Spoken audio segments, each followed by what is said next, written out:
किसी राज्य में एक शक्तिशाली राजा राज्य करता था। उस राजा के महल में बहुत से हाथी थे, किंतु राजा का सबसे प्रिय हाथी सरमन था। सरमन बहुत ही शक्तिशाली और बुद्धिमान हाथी था।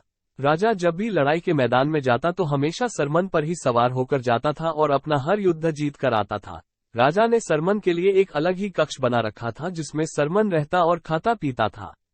सरमन की सेवा के लिए अलग से महावत लगा हुआ था। सरमन हाथी जहां रहता था उसी के पास कुत्ते का एक बच्चा भी रहता था। राजा का प्रिय हाथी होने के कारण सरमन को तरह तरह के स्वादिष्ट पकवान दिए जाते थे। सरमन के खाने के बाद जो भी जूठन बचती उसे चुपके से कुत्ते का बच्चा खा लेता था। सरमन शक्तिशाली होने के साथ ही बहुत ही दयालु प्रवृत्ति का हाथी था। उसने देखा कि कुत्ते का बच्चा उसकी जूठन खाकर अपना पेट भरता है, तो उसने कुत्ते के बच्चे से कहा, तुम मेरे खाने के बाद जो बचता है उसे क्यों खाते हो? तुम आज से मेरे संग ही खाना खाया करो। कुत्ते का बच्चा बोला, आप राजा के प्रिय हाथी हो, मैं आपके साथ खाना कैसे खा सकता हूँ? कुत्ते के बच्चे की बातें सुनकर सरमन हाथी बोला, एक काम करो, तुम मेरे मित्र बन जाओ, फिर तो हम दोनों साथ में बैठकर खाना खा सकते हैं। हाथी अकेला बोर होता था, उसने कुत्ते के बच्चे के साथ दोस्ती कर ली और दोनों साथ में खाना खाते और खेलते थे। धीरे धीरे कुत्ते का बच्चा बड़ा होने लगा और अच्छा भोजन खाने के कारण काफी हष्ट पुष्ट हो गया। एक दिन व्यापारी उस रास्ते से गुजर रहा था। व्यापारी की नजर उस कुत्ते पर पड़ी और उसने सोचा कि इतना हष्ट पुष्ट कुत्ता मेरे घर की रखवाली के लिए अच्छा रहेगा। व्यापारी ने महावत को कुछ रुपए का लालच दिया। महावत का कुत्ते पर कोई अधिकार नहीं था, फिर भी पैसे के लालच में उसने व्यापारी को कुत्ता बेच दिया।